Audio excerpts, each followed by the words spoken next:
we want to bring in like-minded people, a very select group, and just kind of put them through a 6-month program where they're analyzing deals and we're explaining to them why things work, why things don't work. So it's, in terms of time, if something is worth it, you make the time, right? And that's what we want from the people that we will bring in as these co-GP. I hate to use the word trainee because it just doesn't sound right. Come stand shoulder to shoulder with us and learn how to do things. And I'm going to use this phrase, and I don't care who gets offended. Learn how to do things the correct way. Welcome to the How to Scale Commercial Real Estate Show. Whether you are an active or passive investor, we'll teach you how to scale your real estate investing business into something big. Neil Bertrand is a 25-year multifamily veteran with experience across all asset classes and types. Neil, welcome to the show. Hey, thanks for having me. Pleasure's mine. Same question I ask every guest who comes on the show in 90 seconds or less. Can you tell me, where did you start? Where are you now? And how did you get there? I started mid-90s. My wife got me in the business and gravitated toward the financial side, started on the property management side, was naturally numbers oriented, and it served me well. And where are you now? So I'm with RGX Invest, executive vice president and partner in our assets. Robbie Cott is our CEO. We're an Austin-based, institutional-styled, vertically integrated investment firm. And then how did you get there? Robbie and I actually met 2.5 years ago. We were both asked to participate in something called the Texas Multifamily Executive Forum. I joke that it's a group of owners, investors, C-suite guys, a couple of private equity guys. And we meet every other Friday by Zoom. Half the call is griping about how everything is overpriced and we can't find good deals. And the other half of the call is, where do we go to find good deals?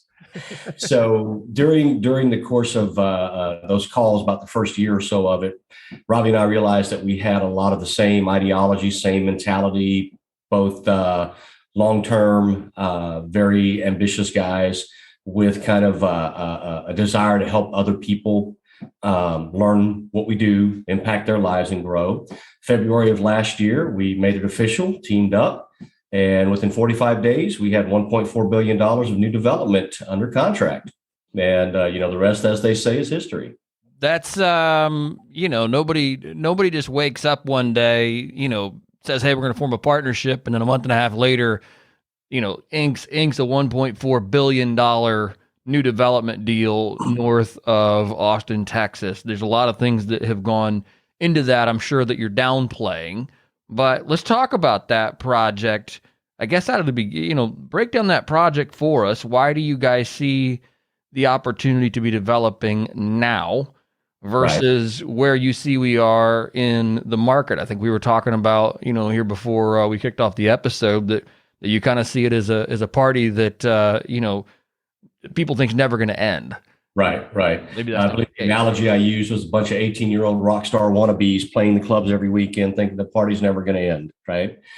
So, when you look at the cities we're developing in, Leander, Cedar Park, and Lago Vista. Lago Vista, 76% plus population growth since the year 2000. Median income for the entire city pushes $90,000. Cedar Park, 205% population growth since the year 2000. Again, 6-digit, median incomes in the submarket. Leander Springs, fastest growing city in America, 761% population growth since the year 2000. Citywide median income is 6 digits. The opportunity was great. We were able to purchase the land for all these deals pretty much off market. The Leander Springs project was actually a development that was already in play, and we purchased out the guys that had put it together. But when you look at what we can build these deals for in cities that have 5 and 8 year projected growth, 2019 to 2020, 12% population growth alone for Leander. Okay. Wow. And when you look at where a lot of the growth is situated in Texas, Dallas and Austin are really reaping the benefits of that. And Houston and San Antonio are doing very well. But to kind of answer your original question, why develop now instead of buy?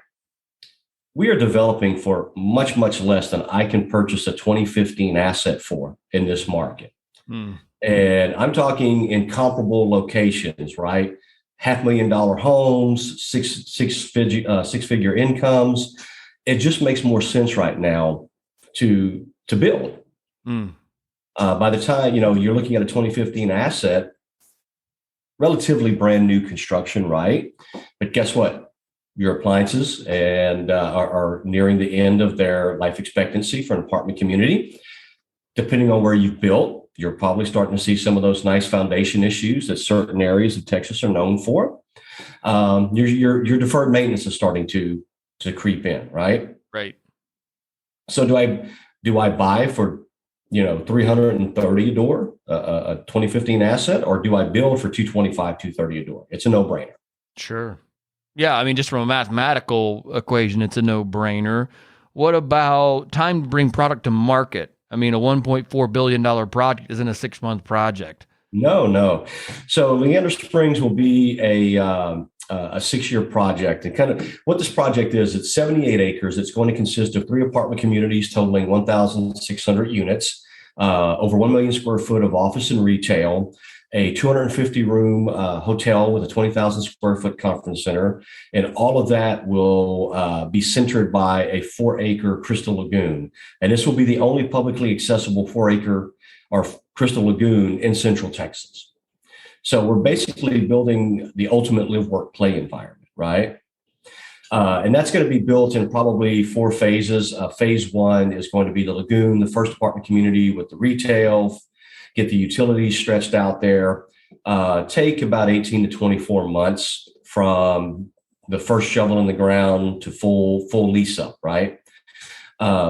With the way that market's growing and the population growth and the fact that we're building such a unique product, we're anticipating a very easy lease up. If you take a look at the national average right now, similar Class A lease ups are hitting about 50 to 70 units a month in high demand areas. So I'm always cautiously optimistic, but on this one, I'm just optimistic. I like that. How are you guys funding this? I know you have a big background in the institutional space, so maybe this was just hey, tee up the right partners and then off you go and we all get together and do it. But talk to us about that. So year ago, Robbie and I started a fund, and it was a friends and family fund, but only for accredited investors, $30 million fund. And we basically have used that money to purchase the land for these acquisitions. So we're stable there. And yes, as we build project by project, we are engaging private equity groups and family offices from around the country, and a few international groups as well. Right. And so you've already kind of got this pipeline warmed up. This is the project. This is what we're doing. This is the expected capital. It's not committed capital, hard capital yet, but it's people that have kind of given the preliminary nod that says when it's time, yes, we want to participate. Right. And I'll be honest with you. This is the only project, and I became a VP of acquisitions sometime around 2015, 2016. This is the only project where I have the private equity groups contacting me or contacting Robbie, like, hey, you guys ready? You guys got updated numbers? Because, the city of Leander is offering us incredible tax incentive. Obviously, they see the benefit to this type of project. You've got tech companies moving in. Hey, you have your office, your living, your shopping, everything right here. What else do you need? Right. Yeah, absolutely. Yeah. And when you have investors calling you saying, hey, you ready for my capital yet? That's a great place to be. Yeah. Let's talk about the market for a second. If there's a shift in the market, or if there's a shift in, as you said, when the 18-year-old rock band group, when the music stops, is there any fear that not committed capital won't be there when it's time? No, because the new development space right now is probably one of the safer areas to invest because the returns are simply better, right? you're not going to get 20, 25% IRR on an 80s value add deal, right? You may get 18 at best. You're certainly not going to get it on anything built between 2015 and 2020, right? Again, you'll probably get 18 at best unless you can come across a unicorn where the developer didn't care about the expenses. He just wanted to build the thing and sell it. Right. As soon as it was stabilized, and you can trim a lot of fat. So it's still going to be the safest bet. I love that for a lot of that capital. Yeah, no, I think that's really smart, and especially everybody always says that real estate is local, right? There's no such thing as the national real estate market, and we saw that even in 2008. That while yes, maybe there was a lot of pain across the country, there were still markets that did really well. Yes, and some of those I think were actually in Texas.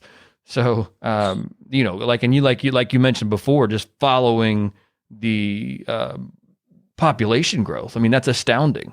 That's an astounding amount of population growth. So not seeing that kind of wane as well, I think is a really intriguing and also not motivating. What's the word I'm looking for here?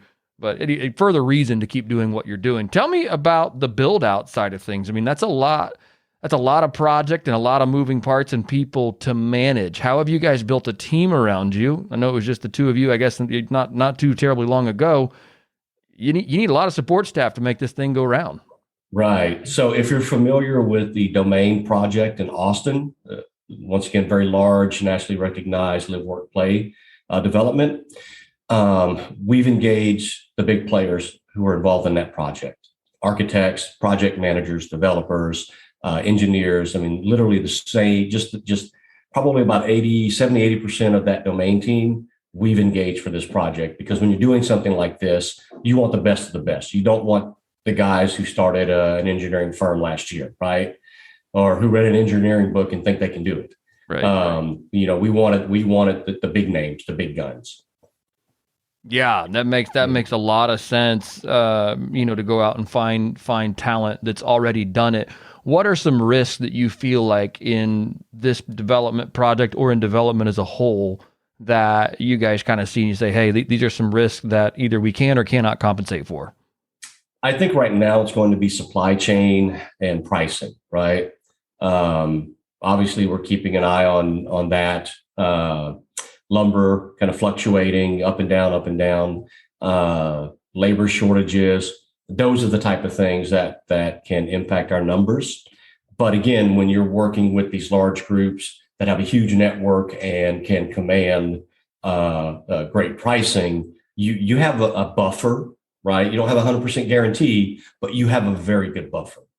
Yeah, no, I would imagine that's absolutely true. One of the things we talked about was that one of the things you would love to do is to inspire others to grow and lead an impactful life. What does that mean? So there are a lot of people who, Ravi, of course, being Indian, I think the Indian community, lots of tech entrepreneurs, medical community, and then just even outside of the Indian community, a lot of people, great entrepreneurs. I mean, I was talking to a guy who was a VP of cybersecurity, all in, pulling down $600,000 a year, but this much time to learn about real estate. Right. The same thing with tech entrepreneurs, IT guys, doctors, no time to really, really learn. And when you take a look at what is out there, and I'm not disparaging any of the groups, but let's just be perfectly honest. The business of a mentor group is attracting and retaining students. That's first and foremost. Okay. Second is maybe teaching you about real estate. So that's their primary concern. How do I attract and retain students? We're not gurus. We're not mentors. We don't want to be. I make the comment, if I'm the smartest guy in the room, then I need to find a new room. Okay. Right. And even after 25 years, I still think that I don't want to be the smartest guy in the room.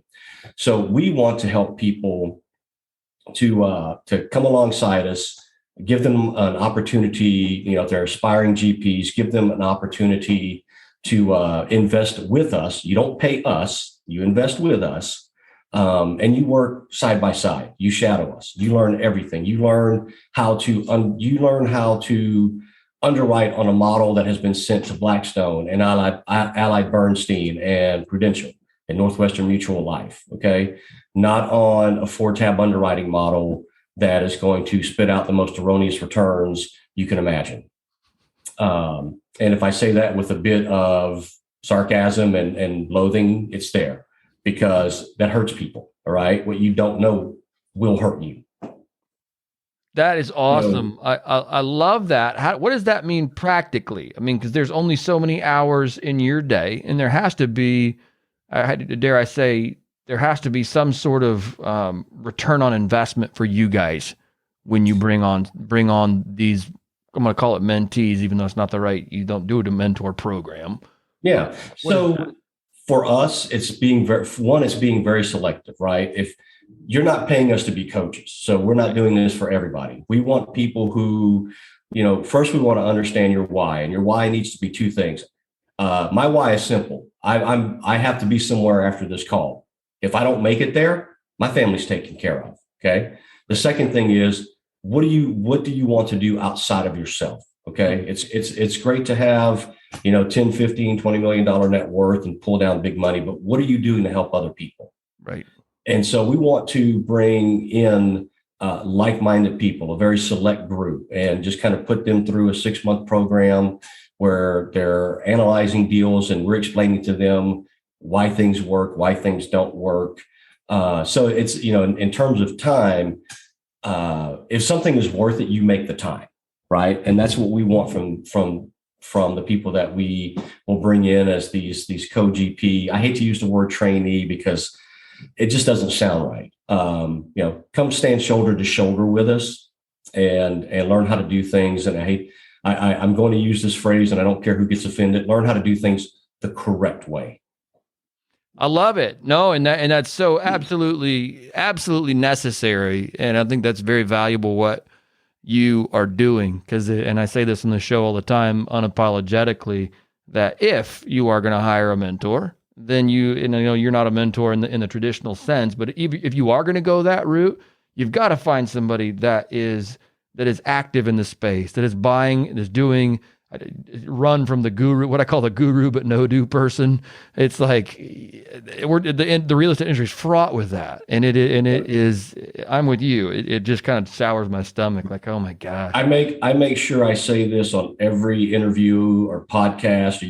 I say this before you give your money to somebody. I want you to think about something. Before you give your money to a guru or a syndicator or a deal sponsor, heck, before you give your money to an institutional investor.